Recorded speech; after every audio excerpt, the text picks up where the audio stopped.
À 75 ans, Sandrine Bonner a prononcé une phrase qui a semblé traverser la pièce comme un souffle glacé. C'était un après-midi d'hiver. La lumière pâle tombait en oblique sur son visage, révélant les rides fines où se cachaient les souvenirs qu'elle ne voulait plus regarder. Elle tenait une tasse de thé refroidie depuis longtemps. Et dans un murmure presque cassé, elle a confié : « Il y a 5 personnes que je ne pardonnerai jamais. 5 visages que le temps n'a pas réussi à effacer. » La pièce est restée silencieuse, comme suspendue entre l'ombre et la lumière. Sandrine n'avait jamais été une femme de grands éclats, mais ceux qui la connaissaient savaient qu'elle portait ses douleurs comme d'autres portent des bijoux, discrètement, mais toujours visibles pour qui sait regarder. À cet instant précis, quelque chose s'est ouvert en elle, une porte longtemps verrouillée. Elle n'a pas évoqué leur nom, pas encore. Seulement la gravité de la blessure, la trace indélébile de 5 histoires qui avaient enfaçonné son rapport au monde. Et tandis qu'elle levait lentement les yeux vers la fenêtre embuée, on devinait que ce qu'elle s'apprêtait à révéler n'était pas seulement une confession, mais un héritage de silence et de cicatrices. Mais comment ces 5 ombres sont-elles entrées dans sa vie ? L'histoire de Sandrine Bonner commence loin de la lumière des plateaux, dans une petite maison ouvrière de Ghana, en Auvergne, où le vent semblait toujours souffler un peu plus fort que partout ailleurs. Elle était la 7e d'une fratrie nombreuse, un enfant que l'on remarque moins, non par manque d'amour, mais parce que la vie ne laissait guère de place pour les gestes tendres. Dans ces années-là, Sandrine a appris très tôt que le silence pouvait être une forme de protection. Son père, souvent absent, travaillait sans relâche pour maintenir le foyer debout. Sa mère, douce mais épuisée, portait sur ses épaules une fatigue que l'enfant percevait sans savoir la nommer. C'est dans cette atmosphère à la fois simple et rude que Sandrine a découvert sa première blessure, la sensation d'être de trop ou d'être vue seulement quand elle disparaissait. Elle se réfugiait alors dans l'observation des autres, dans les visages, les gestes, les respirations. Peu à peu, cette attention au moindre frémissement deviendrait la base de son jeu d'actrice. Mais à l'époque, ce n'était qu'une manière de survivre. Un jour, elle surprit une conversation murmurée entre adultes. On disait qu'elle n'était pas faite pour aller loin, que la vie serait trop lourde pour une enfant si sensible. Ces mots, innocents en apparence, creusèrent en elle une faille discrète mais durable. C'était la première fois qu'elle comprenait que le jugement pouvait blesser plus profondément qu'un geste. De ce village de province, elle a emporté 2 héritages, une force forgée dans le manque et une fragilité née de la peur d'être incomprise. Et ces 2 forces, opposées mais inséparables, allaient guider toute sa trajectoire. Quand Sandrine quitta Ghana pour la première fois, elle n'avait que 15 ans et presque rien dans les poches, si ce n'est une intuition fragile, celle que le monde pouvait s'ouvrir à elle, malgré tout ce qu'on lui avait répété. Paris l'intimidait. Les rues semblaient trop larges, les voix trop pressées, les regards trop sûrs d'eux.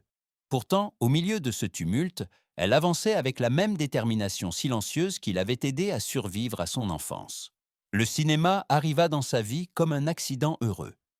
Un jour, lors d'un casting improvisé, un réalisateur fut frappé par son visage. Non pas par sa beauté classique, mais par la densité discrète de son regard, cette capacité à dire sans parler. En quelques minutes, une trajectoire se dessina. À 16 ans, elle tourna dans À nos amours, film qui allait bouleverser sa vie. Quand elle vit pour la première fois son propre visage sur grand écran, elle sentit un vertige. Ce n'était plus la petite fille transparente de Ghana, mais une femme que le public ne pouvait ignorer. Les années suivantes furent un tourbillon. Cannes, les récompenses, les interviews, les plateaux où l'on parlait trop fort, trop vite. Sandrine, pourtant, demeurait calme au centre de cette agitation, comme si elle marchait dans un rêve qu'elle n'avait jamais osé imaginer. Mais derrière les sourires et les flashs, une autre vérité se dessinait. La célébrité n'efface pas les blessures, elle les met simplement sous une lumière différente. Elle apprit à jouer, à se réinventer, à se glisser dans les peaux d'autres femmes, mais plus son succès grandissait, plus la solitude prenait de la place. Les salles pleines ne comblent pas le silence intérieur. Les applaudissements sont bruyants, puis disparaissent. On reste seul avec son souffle. Ce fut aussi durant cette ascension fulgurante qu'apparut la première fissure, presque invisible mais déjà douloureuse. Une promesse trahie par quelqu'un en qui elle avait placé sa confiance. Un partenaire de travail, proche, trop proche peut-être, qui utilisa son nom pour se hisser plus haut, avant de feindre ne jamais l'avoir connu. Ce n'était qu'une égratignure en apparence, quelque chose qu'on lui conseilla de laisser passer. Mais Sandrine comprit, ce jour-là, que le monde du cinéma n'était pas seulement fait de lumière. Il était aussi un lieu où les ombres se glissent derrière les projecteurs. Et cette première trahison allait ouvrir la voie aux suivantes. La première trahison n'avait été qu'un murmure, une ombre glissant derrière elle sans bruit. Mais les suivantes, plus franches, allaient démarquer son existence d'une manière que même la lumière des plateaux ne parvenait plus à dissiper. À mesure que sa notoriété grandissait, les sourires devenaient plus incertains, les promesses plus fragiles, les regards plus intéressés. Sandrine découvrit que la confiance, une fois fissurée, ne se reconstruit qu'avec difficulté. Il y eut un rôle qu'on lui retira à la dernière minute, non pas parce qu'elle manquait de talent, mais parce qu'un producteur influent préférait un visage plus docile. Elle avait travaillé des semaines pour ce projet, s'y était entièrement investie, et la décision tomba comme une porte claquée sans explication. Cette humiliation silencieuse fut pour elle un avertissement brutal. Dans ce milieu, la loyauté n'était jamais garantie. Puis vint une rupture plus intime, celle d'une amitié qu'elle croyait indestructible. Une femme qu'elle considérait comme une sœur révéla à la presse un détail de sa vie privée, un secret confié lors d'une nuit d'épuisement et de vulnérabilité absolue. Ce geste, anodin pour certains, fut pour Sandrine une blessure profonde, un rappel que même l'affection pouvait se retourner contre vous. Ces moments cumulés ne l'ont pas détruite, mais ils ont durci quelque chose en elle. Une prudence, presque une méfiance, comme si chaque rencontre portait en elle la possibilité d'une nouvelle cicatrice. Depuis ces jours-là, Sandrine garde un carnet fermé, invisible, où sont inscrits 5 noms, 5 visages qu'elle n'a jamais pu oublier. Et chacun de ces noms raconte une histoire que le temps n'a pas effacée. 5 noms, 5 blessures, 5 histoires que même la lenteur des années n'a jamais réussi à adoucir. Lorsque Sandrine accepte enfin d'évoquer ces visages, sa voix ne tremble pas. Elle se fait plus basse, comme si chaque mot devait être porté avec précaution. Dans la pénombre feutrée de la pièce, ces noms semblent flotter avant même d'être prononcés. Le premier appartient à une personne que beaucoup avaient oubliée, un professeur de théâtre de ses débuts, un homme bienveillant en apparence, qui lui répétait qu'elle devait rester à sa place. Il ne l'a jamais humiliée ouvertement, mais ses encouragements tièdes, ses compliments à demi-mot, ses doutes déguisés en conseils ont planté en elle la conviction qu'elle n'était jamais assez. Ce n'était pas une trahison violente, seulement une lente érosion de confiance. Pourtant, c'est à lui qu'elle pense souvent lorsqu'elle doute encore de ses propres capacités. Elle ne lui en veut pas pour ce qu'il a dit, mais pour ce qu'elle a cru à cause de lui. Le deuxième est un choc plus brutal. Un réalisateur qu'elle admirait profondément, dont elle espérait apprendre, et qui profita de sa naïveté pour empiéter sur ses limites sous prétexte de recherche artistique. Il n'y eut pas de scandale, pas d'éclat public, rien d'autre qu'une gêne profonde et une perte irréparable d'innocence. Ce jour-là, Sandrine comprit que le talent n'immunisait pas contre la manipulation et que l'admiration pouvait se transformer en arme. Elle ne lui pardonnera jamais d'avoir utilisé sa passion contre elle. Le troisième visage appartient à quelqu'un de plus proche, trop proche, un membre de sa propre famille qui, durant une période sombre, choisit de tourner le dos plutôt que de tendre la main. Sandrine n'a jamais raconté cette honnête histoire en détail.